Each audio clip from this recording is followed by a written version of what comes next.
Good morning. Welcome to the Illinois Soybean Association's ILL-Soy Advisor webinar. I am Jennifer Jones, Research Agronomist at the Illinois Soybean Association. Today, Dr. Andrew Margenot will be presenting Soybean-Specifics of Soil Health. What do we know? This webinar is being recorded. The recording, as well as more information on ISA-funded research projects, can be found at illsoyadvisor.com. Questions can be submitted through the webinar Q&A anytime during the presentation. Also, one CEU in soil and water management is available for certified crop advisors. A QR code will be provided at the end of the presentation, but if you prefer to email your name and CCA number, this is also an option, and you can send that to Connie Copley on our team, and we'll drop her email into the chat at the end of the presentation. So today I am pleased to introduce today's speaker, Dr. Andrew Margenot. Dr. Margenot is a soil scientist and associate professor at the University of Illinois Urbana-Champaign. He joined the Illinois agricultural scene in 2017, where he leads a research team that evaluates nutrient biogeochemistry in our state and the greater north central U.S. region. Dr. Margenot's research focuses on phosphorus management, soil health, and carbon crediting, with the goal of supporting efficient use of nutrients for crop productivity that support environmental quality. So Andrew, welcome this morning, and I'll go ahead and turn it over to you now to introduce today's topic and begin your presentation. Thanks very much for the introduction, Jennifer. Well, I'm very glad to be here and to have the chance to share with everybody some insights, I hope, on soybean specifics of soil health. What do we really know? And this topic was prompted because of a project that we have currently with ISA, which is the current one, as you see here. It's a 5-year project, 4 cropping seasons, ISA funded with checkoff dollars. The goal of this work is to understand soil health in tandem with water quality and climate smart footprints of soybean. This is a team effort, as you can see from the many names, excuse me, here. And what I want to emphasize is that we're trying to understand comprehensively otherwise disparate outcomes, meaning apples to orange comparisons. How do you compare soil health and water quality? They're different. And so what we're trying to understand is, in one place, across 3 locations in the state, how different outcomes co-associate or not. Are there trade-offs that we can leverage for win-wins, to use a lot of buzzwords? Today, I'm going to focus on soil health specifically. And I want to do, in this first of a series of webinars as part of this project, provide some theoretical background and share with you the best of our knowledge in the world of research. Do we have reason to anticipate soil health specific considerations when it comes to soybean? So soybean specifically, what's going on with soil health? First, a bit of background on soil health, so we're on the same page. We have 4 motivating questions shown here. So which soil health indicators should we be using? If you're testing soils as a consultant or farmer, researcher, which ones tell you the most?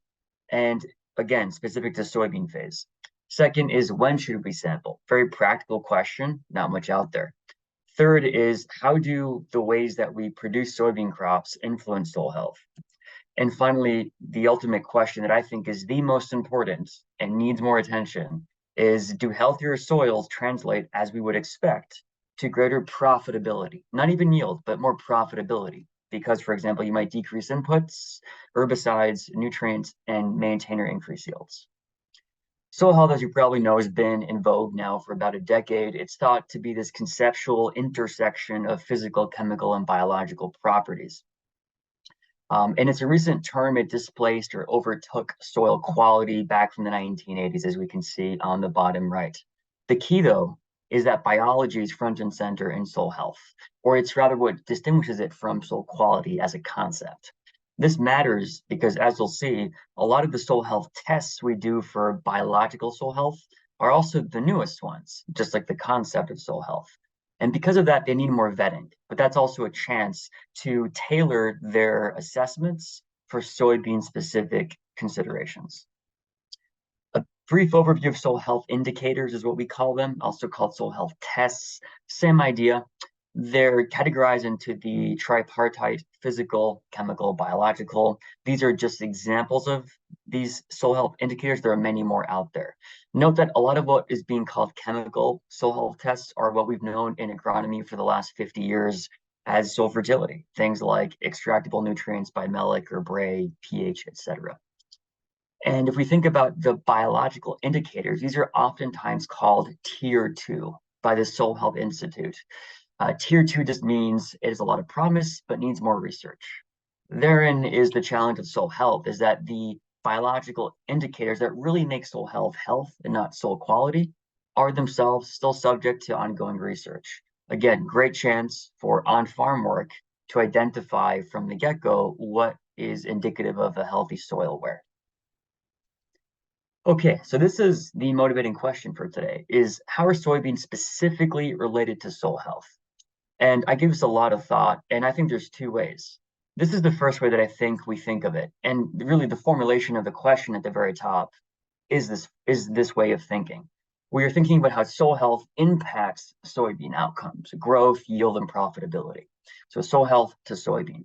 But I'd argue there's another way, really the reciprocal way that we can think of this, and that is how can we use soybeans as a lever, as a way to magnify soil health in rotations that incorporate soybean. So corn soybean is what we're really talking about for this part of the world, but we could think also about double cropping wheat and soybeans.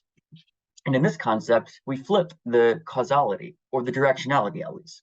How can soybeans be used to improve soil health?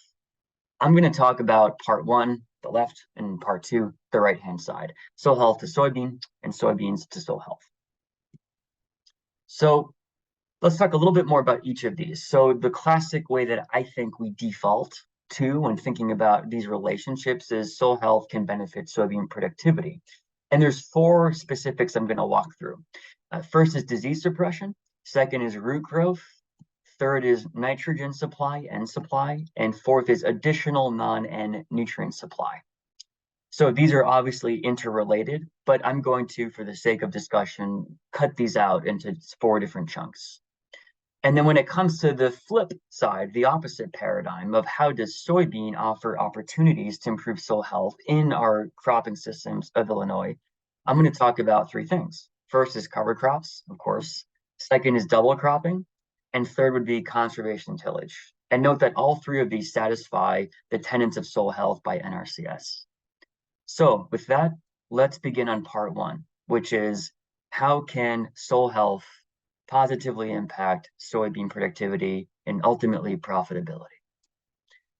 All right, so we'll start with disease suppression. I think disease suppression is a really overlooked aspect of soil health, and yet it's the most literal way to interpret healthiness of soils, right? Healthy soils should suppress diseases that are soil-borne and thereby decrease diseases, increase health on the crop.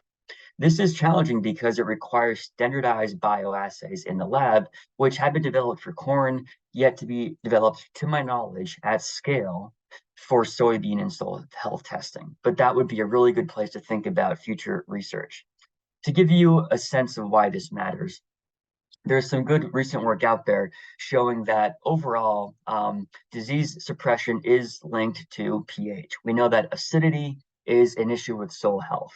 Think of stomach acid, heartburn. I would think of it metaphorically like that for soils. Really acidic soils, where we're talking beneath 5.5, have a lot of problems for chemical and biological reasons. And this study on the bottom left shows that as we increase pH to that threshold of 5.6, we see that there's an increase in microbial diversity, bacteria and fungi. I personally do not care about diversity unless we link it to function. And there's reason to think that diversity begets function. And this study does very beautifully show that as we increase pH, we tend to have more disease suppressiveness, as you can see on this graph. And this is directly, or let's say mechanistically, explained by greater bacterial and fungal diversity, meaning that we not just suppress fusarium pathogens like wilt rot in soybeans, we also have less severe outbreaks of disease by fusarium when we do. And the explanation given here is that when you have more and more diverse bacteria and fungi in the soil, enabled by an okay pH, not very acidic, they can outcompete the pathogenic microbes, in this case, fusarium. So this is a reason to think that disease suppression is linked to soil health. And so practices that say ameliorate acidity, but also support a larger and more diverse microbial biomass, can have benefits for disease management in soybeans. Second, root growth. So we often think about compaction or bulk density. I like to propose that we think of this in a plant-centric way, and that would be soybean root systems.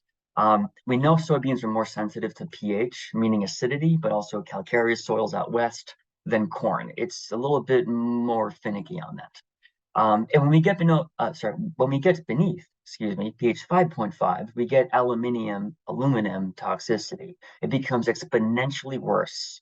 That's why 5.5 is the real line in the sand, so to speak, for lining. You've got to get at least 5.5 or higher. And as we just saw, certain pathogens like Fusarium are more problematic. They are going to be more likely to infect and have more severity of outbreaks in acidic soils. Now, let's talk a bit about soybean roots. I think we tend to dismiss soybean as a weak-rooted species. Not so much. It has less biomass than corn for sure. But let's talk about some basics. We've got a root structure of a main lateral root and these branch roots on the left. And we know that roughly 80% of soybean root biomass is in the top 2 feet of soils, 24 inches. That's not that shallow. That's a fair amount of depth. Corn is about the same. There's just more corn root biomass. And you might be asking, how much more biomass? Well, we quantified this at Eric Miller's farm in Piatt County as part of an NREC grant. And what we found here is that, number one, that corn and soybean aren't too different in terms of the absolute values of root biomass. So I'll back up here. First thing, look at the graphs on the left-hand side. We compared R1 to R6 soybean root biomass. Root biomass is the brown above ground, so shoot, which includes forming pods. Flowers is going to be in green. And what we find is that at R1 to R6, we have a huge increase in shoot biomass driven by grain fill. But root biomass is pretty much the same. So by R1, we've built the root infrastructure for soybean.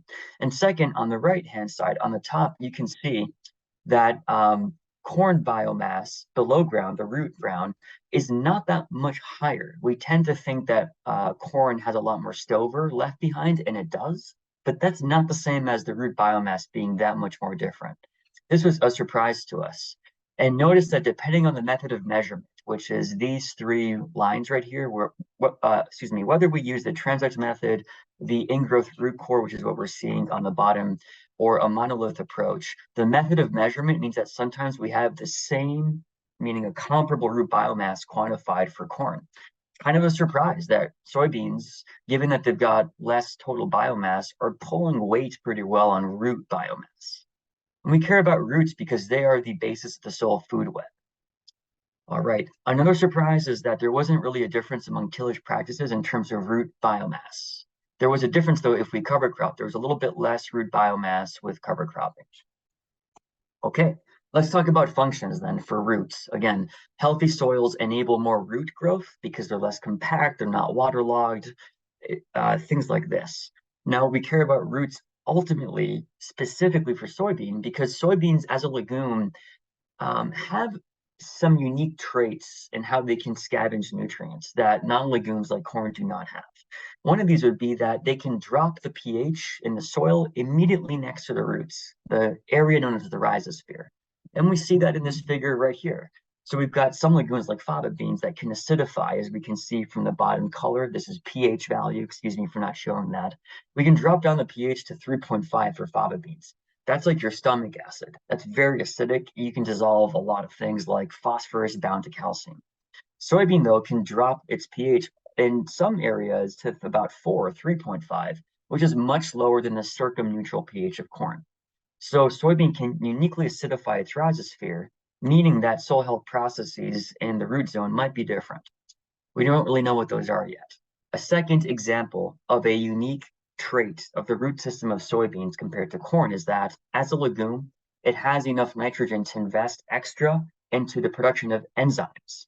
Roots can barf out enzymes into the soil. It's like you've got enzymes in your stomach digesting breakfast right now. Well, plants digest out of their bodies by secreting these enzymes. They're extracellular enzymes, especially for phosphatases. Soybeans are known to produce a lot of phosphatase enzymes. We care about this because, one, phosphatases are how plants mineralize organic matter phosphorus into ortho-P for uptake. And second, well, because of that, it is considered to be, this enzyme, a soil health indicator. So soybeans should have higher phosphatase production, unlike corn. Third consideration is nitrogen supply. Why are we talking about nitrogen when it comes to soybean, right? We don't fertilize with soybeans in Illinois for nitrogen. In sandy soils in Michigan, perhaps it does make sense.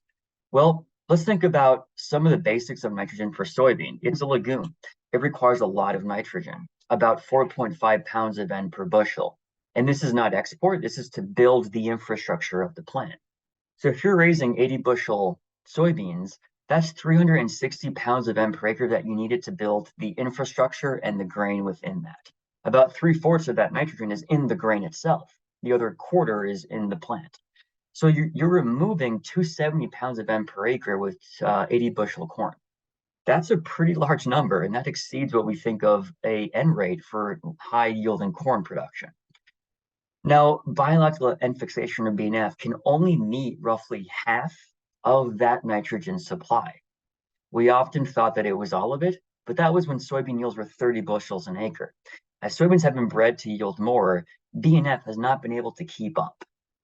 And as a result of that, high yielding modern hybrids of soybean are getting their N not from BNF. Let's say half of their N is not from the BNF process. That raises the question, where's that nitrogen coming from? This ghost nitrogen? Of course, from the soil. And so soil is roughly half of the entire supply.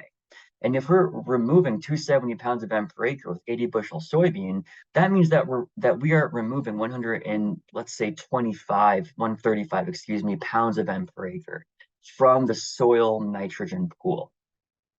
This means that how we can provision nitrogen from a healthy soil is essential for supporting high yielding soybeans. So how we mineralize nitrogen from organic matter is critical.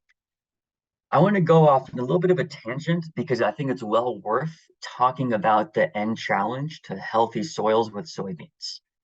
So let's talk about SOM, soil organic matter, and stoichiometry, and what that means for N balances. This will make sense, I promise. So we need to balance, meaning microbes need to balance, and organic matter in soils need to balance the ratio of carbon to nitrogen to phosphorus. This ratio is called stoichiometry, Greek for stoichios. So SOM is roughly 100 parts of carbon to 12 parts of nitrogen. And so if we think about the ratios, these are pretty fixed for soil organic matter. Now, this is important because we don't build or lose carbon in soils. With all this talk of carbon markets, you might think that. That's wrong. We are building SOM. We're not building carbon in a vacuum. There's nitrogen literally attached to it. You need nitrogen to build carbon, and vice versa. If you lose nitrogen, you're going to lose carbon, and vice versa.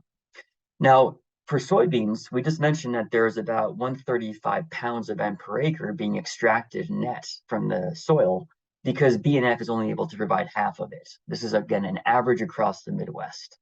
And studies have shown that if you're in the range of 40 to 70% of your nitrogen of soybean coming from N fixation, that's the red in this graph here, that's typical for this part of the world.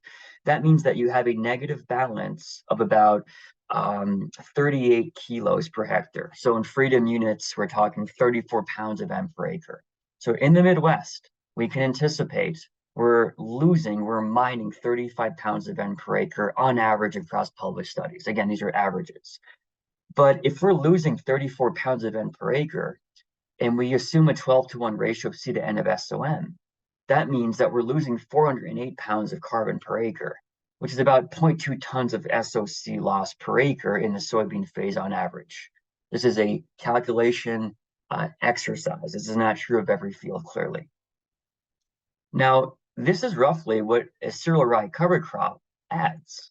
So if we terminate cereal rye at about 0.5 ton per acre of above ground biomass, and if we assume that this is half carbon by mass, we're effectively offsetting that carbon-induced deficit from the negative N balance with the cover crop.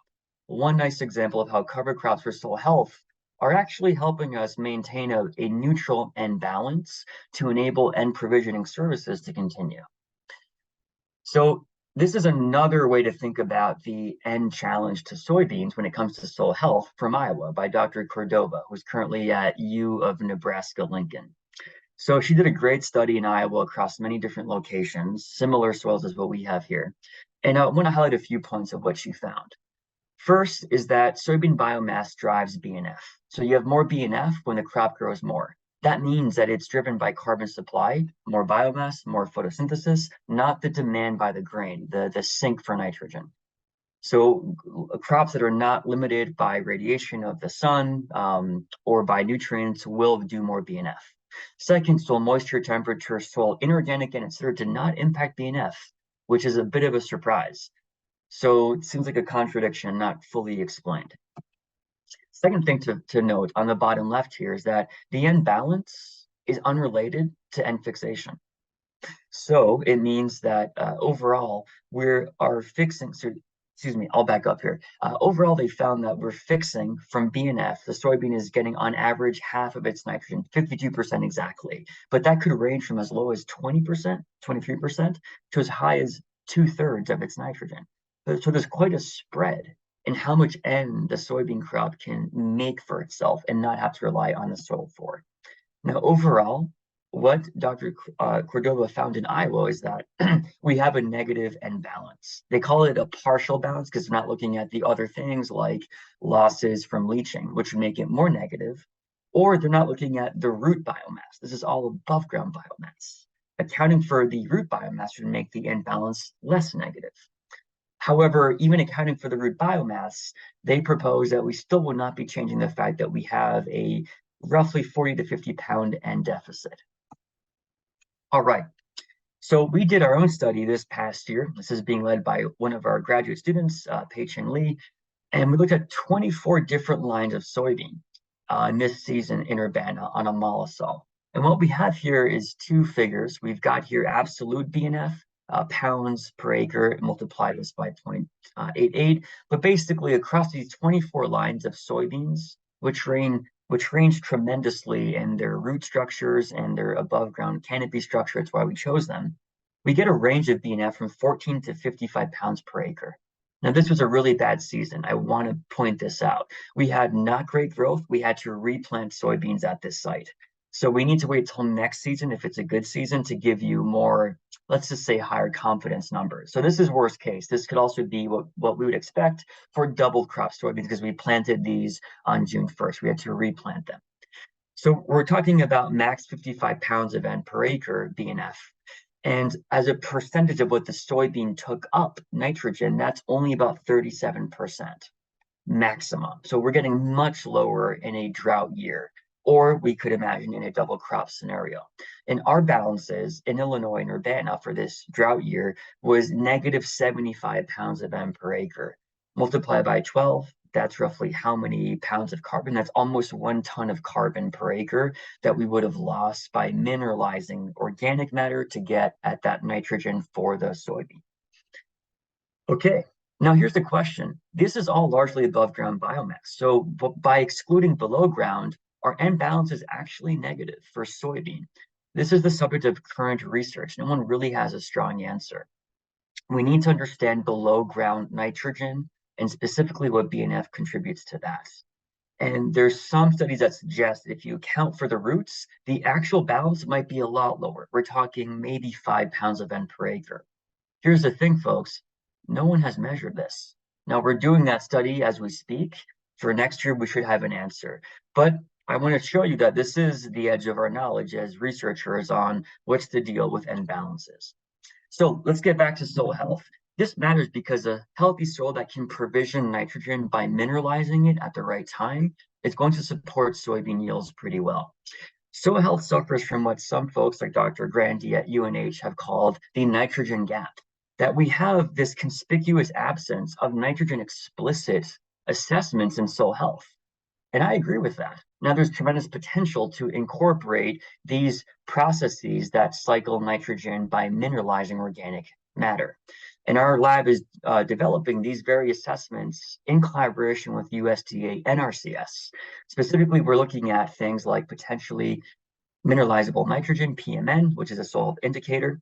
We're looking at enzymes that are responsible for mineralizing the nitrogen in the first place, including ones with the question marks in this graph that have not been assessed. We've done some recent studies at the Maro plots showing that these aminopeptidases, for example, can be used to help understand N cycling. So we're trying to build new soil health indicator tools for the American farmer. And third, we're assessing another proposed novel indicator called ACE protein, which presumably would be the protein source that these enzymes then act on. So this is how we're proposing to address it. And in our ISA project, we are measuring these different soil health indicators so that we can provide some understanding of how well can they help us explain how soybeans in Illinois, from south central to north soil types, how can these indicators help explain soil provisioning to soybeans in Illinois? All right, fourth topic of how soil health can impact soybeans would be additional nutrient supply. So not nitrogen, but things like phosphorus, potassium, sulfur, and I'll focus on these. We know that healthy soils should be able, theoretically, to provision nutrients, meaning they can cut back on inputs to a point and maintain yields. And let's look at some numbers here. Depending on how the soybean can acidify its rhizosphere and thus dissolve nutrients like calcium phosphate, or how it can secrete enzymes like phosphatases to mineralize, there's a lot of reserves of nutrients. When we use a Melick test, we miss this because these values that you see here are very small percents of the total amounts that we have inorganic matter for NP and S, and what we have in inorganic insoluble forms for P and K. Again, rhizosphere depression can solubilize P and K in the subsurface depths, and the roots can get down to 24 inches at least. And we can secrete enzymes from the roots of soybeans to mineralize PS as well as nitrogen. So let's talk about some case studies that might flesh this out better. And the question here is, all right, compared to other factors, how important is soil health? We've talked about 4 ways that soil health impacts soybean yields, hopefully profitability. What does that look like? Is it 10% of yields can be attributed to healthy soils? Is it 50%? Is it 90%? So if we look at this 2012 map of soybean yields, this is by county. We see that our state leads the charge in terms of the most productive area of the union for soybean production. And there's 3 studies that I'll talk about, one from Wisconsin, one from central Pennsylvania, and one from here in Illinois, that gives us a flavor for the emerging knowledge on how does soil health impact soybean. So let's begin with Wisconsin. This is Dr. Lindsay Malone. She's now faculty at North Dakota State. She's done some very nice work in Wisconsin, as well as a few sites just across the border in northern Illinois and Iowa. If we look at environmental conditions like latitude, longitude, weather, how we manage soybeans, and soil health matrices, what are the relative importance of these? And what we find overall first is that better soils, as we can see, like mollisols, yield more than alpha sols. This is pretty well known, right? Prairie soils tend to out-yield timber soils, though the south of Illinois is giving the central region a run for its money in recent years with really impressive soybean yields. So in this study, Dr. Malone goes into detail. She uses some nice statistical approaches to rank the relative importance of different factors. And they're color-coded here. They're on the right-hand side. Longer, bigger blue bar means more important. To break it down for you, the takeaway that I have from her work is where you grow soybeans matters the most, and how you grow it matters the least. This is a coarse classification. So where, these are properties of, well, they're not in our control. It's whatever piece of ground you are farming is what you have. So latitude, longitude, soil type, and drainage, that's where. These are highest ranked. How you manage it it tends to be middle to bottom of this ranking. So how you rotate is somewhat important, but then things like tillage type, etc., not so important. Again, across Wisconsin, across many different fields. And within the where and how, then I think as a secondary importance effect, we have one metric of soil health called POXC, and fertility. So there's POXC, impressively up there. Then we've got your basic fertility, Melick P, Melick K, SOM, etc. And the other soil health indicators are somewhat down the line. In fact, there's the PMN. That's the source of nitrogen that we just talked about, which is somewhat surprising, right? It may not actually matter that much in these systems of Wisconsin. So what they also found was that POX is a pretty good predictor of soybean yield. And I say pretty good, meaning when you have this many variables across this many fields, and R squared of 0.16, I realize that's low, you don't get much better than that. So relatively speaking, it's a decent predictor, whereas POX-C goes up, you get more of this labile carbon pool, which isn't. I'll talk about that in a second. You get, in general, an association of higher soybean yield. And if you break this out, it really happens by the latitude. Okay, interesting. What is POX? I want to take a sidebar and talk about this. So permanganate oxidizable carbon is basically how you can sterilize drinking water. You can use permanganate to oxidize dissolved organic carbon. And the principle is that if you have this purple chemical permanganate, it reacts with carbon. And the more that you have of labile carbon, presumably, the less purple you have left because you're consuming the permanganate. And I apologize, the caption got cut off here, but where my cursor is, it says that more purple permanganate remains when there's more labile carbon. This is the premise that was proposed in 2012 for this soil health indicator. It's oftentimes described as active carbon or labile carbon or microbial food. It is not. And there's recent evidence in the last year that we have done with NRCS showing that this is not labile carbon. It still is valuable, and I want to get to that in a second, but it's not labile carbon. So there's two pieces of evidence. One is that if you take different labile carbon forms like sugars and you take non-labile forms like lignin, very tough material, POX best reacts with lignin, but not with the labile sugars. This is work done by a PhD student, Finn Woodings, in our lab. He just published this year. So the point here is that we think we're measuring labile carbon, sugars that microbes like to eat. We're not. We're measuring largely the lignin, which is really recalcitrant. And this was confirmed by a different paper from Oregon State showing that C to N ratio, really important for labile carbon, is unrelated to POX. Also not a great finding insofar as if we think it's labile carbon. Now that said, as we saw from that study in Wisconsin, POX is related to soybean yields. So there's still value. And we might want to think about, well, if we've got more crop residue or more diverse crop residues coming in with more lignin, maybe that's a secondary way or an indirect way, excuse me, by which POX could reflect greater soil health. I'm speculating, but I think there's still value in POX. We should not dump the baby with the bathwater here. Second case study, this is now going from Pennsylvania, central PA, 22 site years from fewer fields than what Dr. Malone did, but still quite useful because it's a different cropping system. And the same question is what matters more, environment, how you manage soil health. So in terms of the first question, it seems like solar radiation, so cloudiness, longitude, that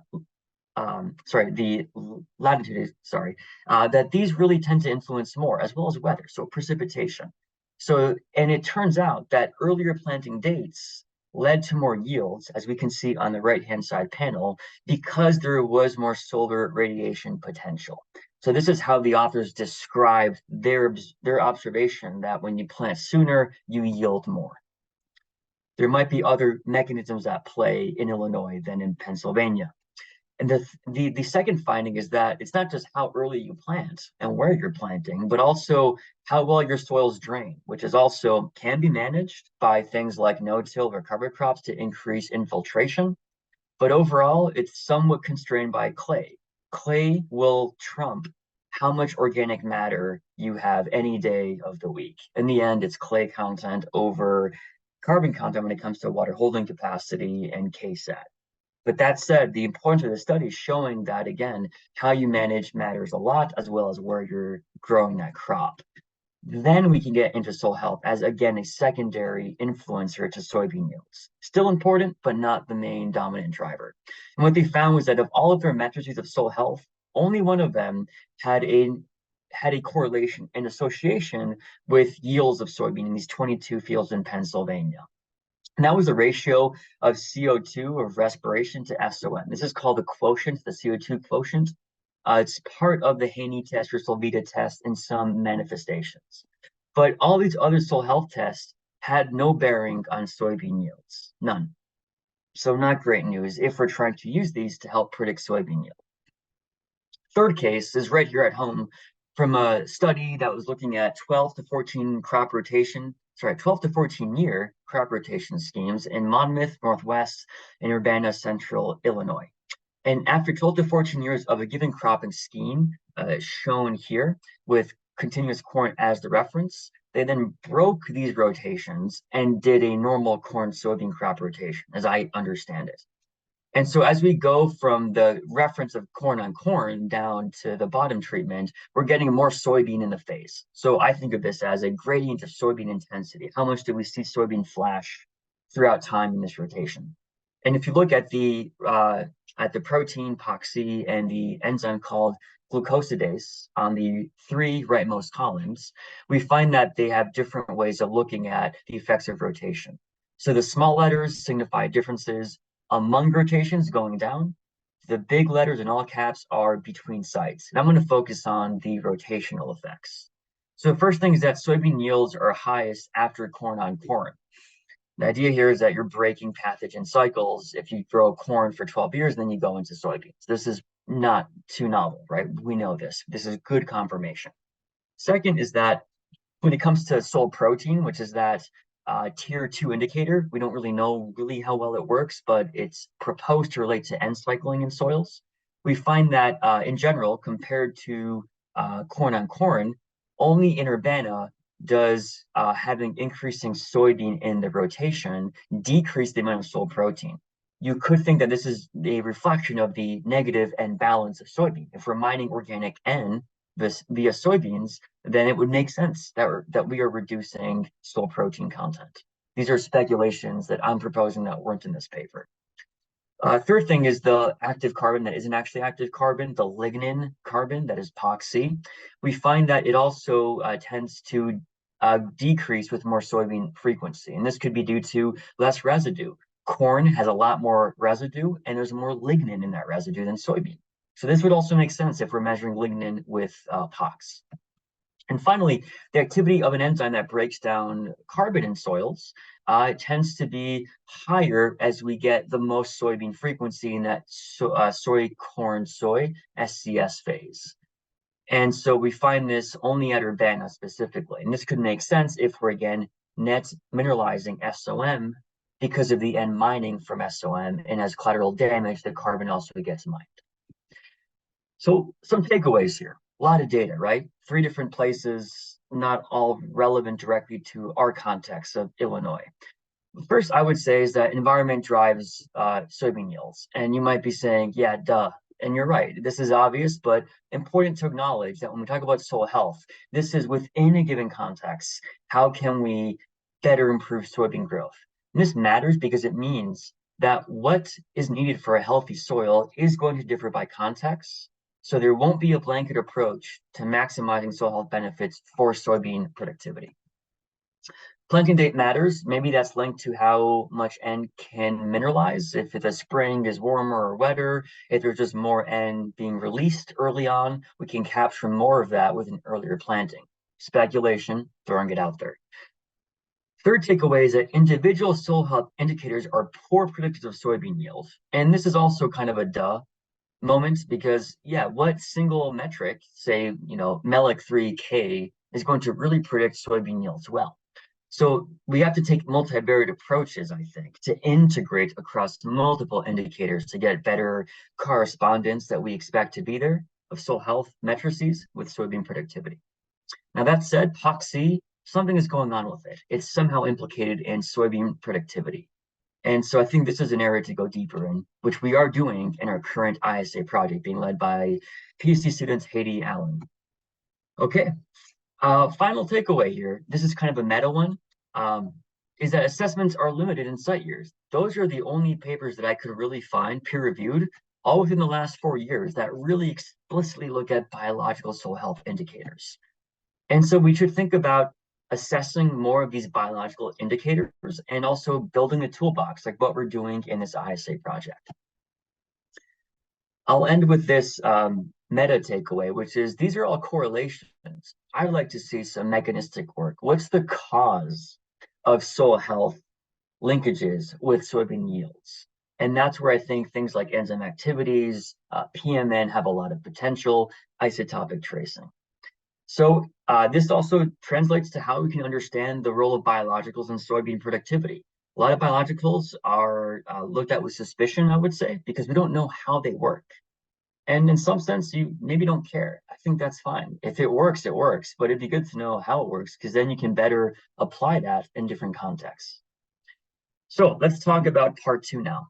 We'll wrap this up in 15 minutes or so.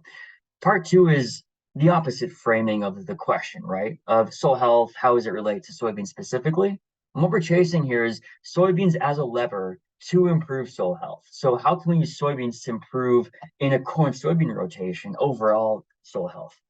And I'll talk about the three leverage points of cover cropping, double cropping, and conservation tillage. Keep in mind that these satisfy the 4 pillars of soil health recommended by USDA and RCS. So keep the soil as covered as possible. Cover crops and double cropping. Wheat is basically a cover crop insofar as soil coverage.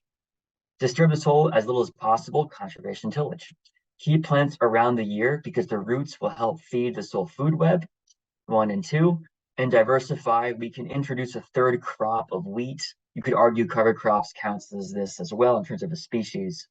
But you get the point, is that soybean enables all 4 pillars to be addressed for soil health in a way that corn might not be able to without a yield drag risk.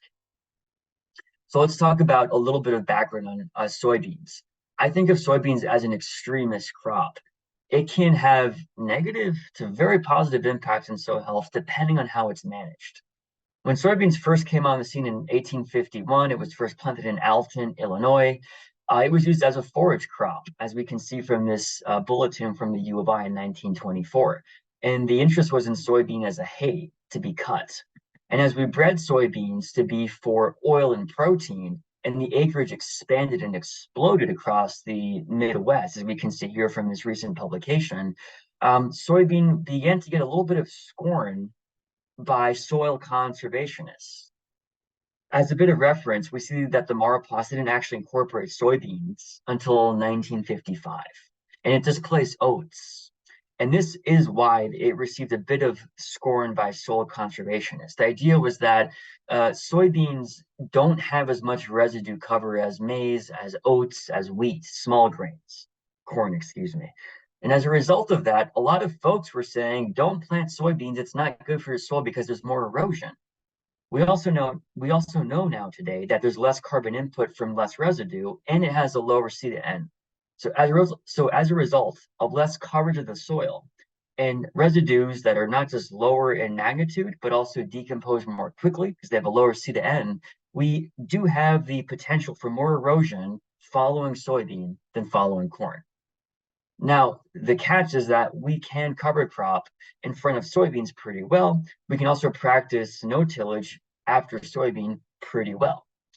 And as a result, soybean has the opportunity to, again, as a lever, introduce massive benefits for soil health in corn-soybean rotation systems in a way that corn really quite can't. Corn, I think, is kind of wimpy.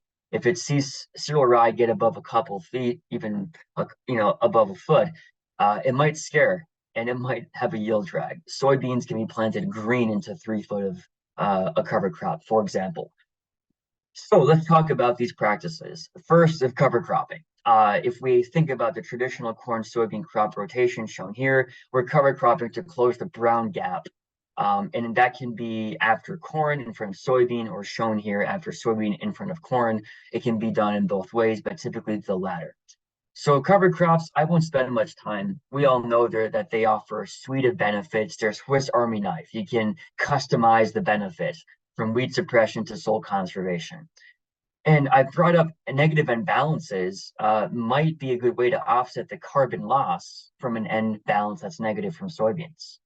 We also have the benefit of cover cropping after soybeans as a way, or before soybeans, excuse me, as a way to reduce tile nitrate load. So some example here from Piatt County. This is Eric Miller's field. This is a project with NREC with Gentry and Schaefer.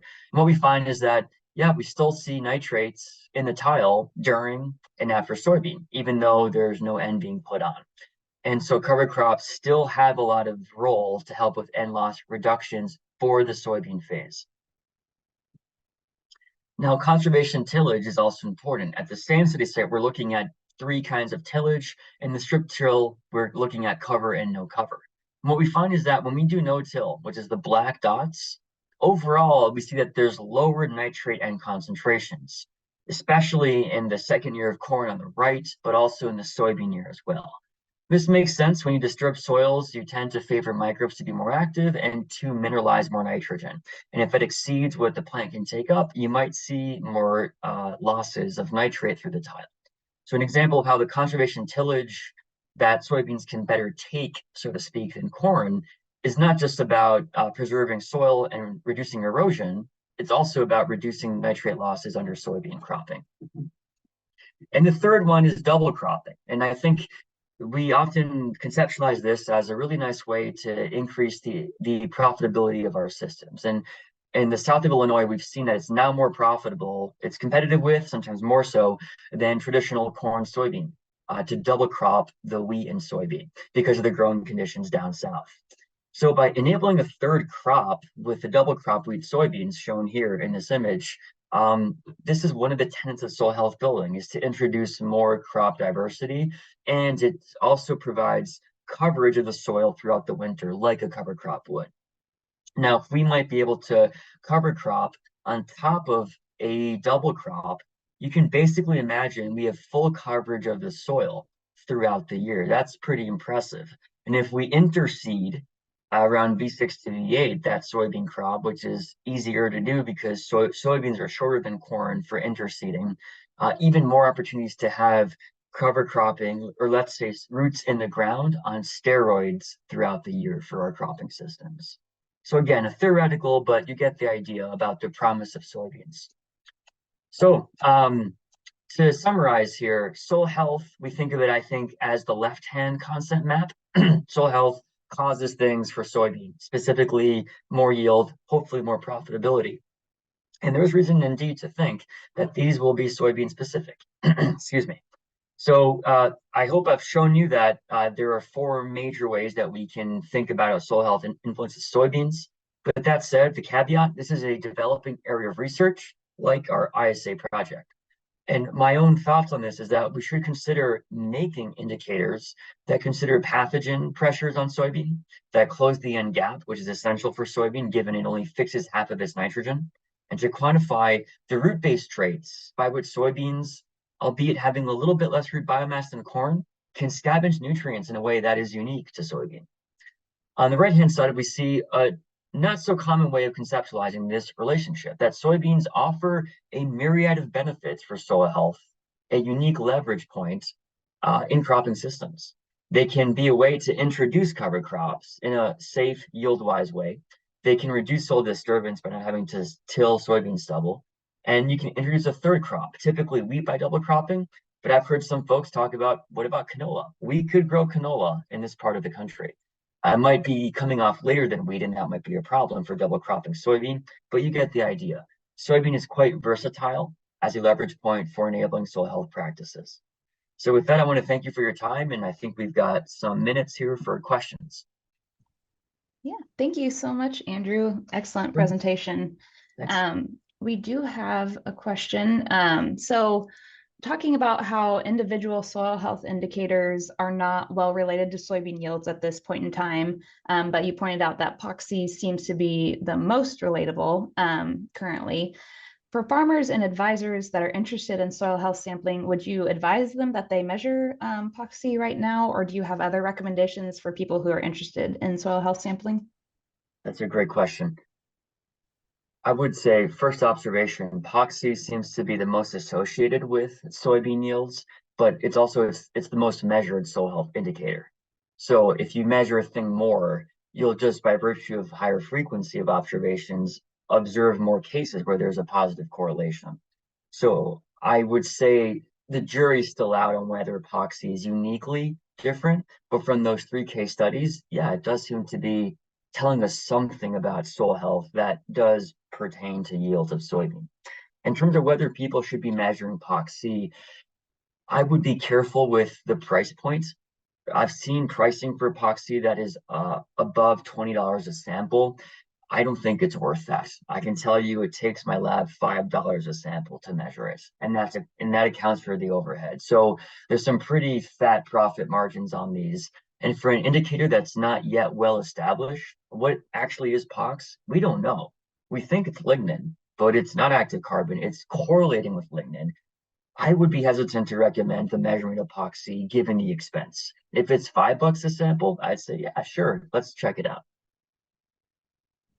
Great, thank you. So are there any particular measurements you would recommend currently for those interested in soil health sampling? Sure. So it's, I think, budget dependent. I would think of epoxy as you've got a budget to splurge on for soil health assessments. Other soil health matrices, I think we're all in agreement that organic carbon is a good one to go for. I think compaction is a really important one, and a penetrometer can be done. You can buy a penetrometer for not that much money. It doesn't cost anything to use it. Once you buy it, you can use it over and over. That's a good tool to get a sense of compaction. Compaction is a game changer for soil health because if roots can't grow, then it doesn't matter how much carbon is there. Other indicators that are lab-based, and I think this is what the question is getting at. I think that respiration is a good one. My biggest heads up and word of caution is that it's extremely variable. So if you send samples to a different lab, you will get totally different outcomes on the same soil. So stick to one lab. I know that's true in general for fertility, but it's even more so exacerbated for respiration. It's hard to interpret what respiration means, but it's just a general how active could your microbes be, not how active are they in reality. Other good ones might be enzyme activities, where more is better, like respiration, more is better in terms of more activity. But like POC, they're a little bit pricey, so I would be careful with investing a lot. You cannot interpret enzymes as a direct predictor of nutrient release. So if someone gives you a number from, say, phosphatase activity, it is not related currently to phosphorus availability. That's important to think about. Finally, I think ACE protein might be good to play around with. It's pretty novel, not too much data as of yet. Great, thank you. Sure. And I encourage the crowd, if you have any other questions, feel free to put those into the Q&A. And then one more question right now for you, Andrew. So given the recent Illinois Nutrient Loss Reduction Strategy biennial report that was released last Friday, they called out that water quality data from the state, we're still losing nitrogen and phosphorus at greater amounts than we were hoping for. And so given what you've talked about today with soybean and the potential for implementing conservation, what kind of advice would you have for growers who are maybe not doing cover crops or conservation tillage at this point in time, but are interested? So I guess looking at the soy rotation, how could they best start incorporating those practices? That's a great question. I would like to begin with the recent release of the report. So if folks don't know, nitrate losses across the state went up by 4%. I'm pretty sure. If someone knows better, please correct me, but I believe it was a 4% increase in nitrate. And there was a 35% increase in phosphorus. And I say increase, we're referring here to the export from the state of Illinois through rivers. So that's how much our state is contributing to the Mississippi River and thus the Gulf of Mexico. A 4% increase in nitrate, given a 23% increase in precipitation, is a success. Because, hear me out, more water means more nitrate flushing through tiles and into rivers. So it's the ratio of precipitation to nitrate that should be considered in that. So I think that's evidence of we are making some improvements. Is it the right direction? Nope. But it's definitely worth pointing out that 4% given a 23% increase in precip is not too bad. For phosphorus, we've seen a 35% increase in phosphorus loss. That's not great. We know that we've been mining phosphorus though. So for the last 20 years, the state as a whole has been applying less phosphorus than what we remove with crop harvest. And I could talk about this for 2 hours talking about legacy phosphorus. But that said, I'm not trying to exonerate responsibilities here that we can do better. That was just some context. There's still room to have practices like cover crops, which will help with our phosphorus losses by mitigating erosion. And erosion really drives our P losses in fields. And those covers also reduce tile nitrate losses. So I would think about soybeans having in front of soybean a cover crop like cereal rye is a good entry point for cover cropping. There's a lower risk of yield drag for soybean, and the data varies, but it's a lot lower risk. It's a good way to cut one's teeth, and it can contribute quite a bit. You might think if we're not adding N to soybean, we don't have to go cover crop after soybean in front of corn.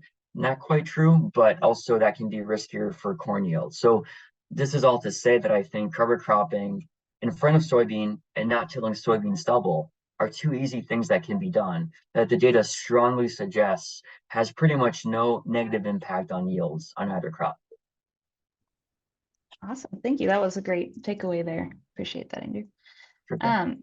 We do not have any other questions in the chat currently, so we will go ahead and conclude today's webinar. So I just want to say thank you again to Dr. Andrew Margenot for joining us as our speaker, and thank you all for attending today. Again, if you are a certified crop advisor, you can scan the QR code that's currently on the screen to earn your 1 soil and water management credit. Or you can email your name and CCA number to Connie Copley, which her email address was just dropped into the chat. Please join us. We'll actually be having another webinar with Dr. Margenot in February, on February 8th at 10 a.m. And so he will be presenting on what are climate smart agricultural commodities and how do soybeans fit in. So the registration link for that webinar is also going to be dropped into the chat here momentarily. And again, just please stay tuned to illsoyadvisor.com for the recording of this webinar, and also for that registration link for the webinar in February if you need that. And then updates on research projects that are funded by ISA will be posted on ILSoy Advisor as those updates are available. So again, just thank you so much all, and please have a wonderful day.